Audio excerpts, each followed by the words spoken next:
yaguareté pantera onca. Es el rey de las selvas centro y sudamericanas y está en la cúspide de la cadena alimenticia después del hombre.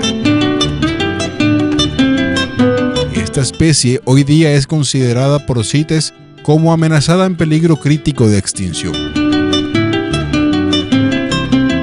De constitución física robusta y musculosa, pero ágil y veloz al mismo tiempo. Su peso puede superar los 130 kilogramos y medir desde la cruz al piso 80 centímetros y de nariz a punta de la cola 2 metros con 50 centímetros.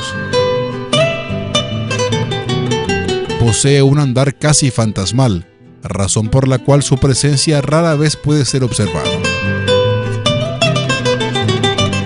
Estudios realizados coinciden en que la mordida del jaguar es la más poderosa entre todos los felinos y no matan por sofocamiento, sino que asestan una brutal mordida en el cráneo perforándolo con sus poderosos colmillos, los cuales son gruesos y largos.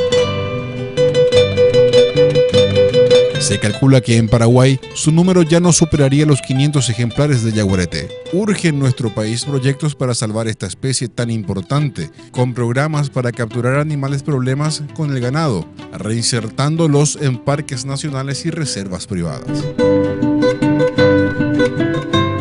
También programas de cría en cautiverio, ya que esta especie se reproduce fácilmente estando bajo observación.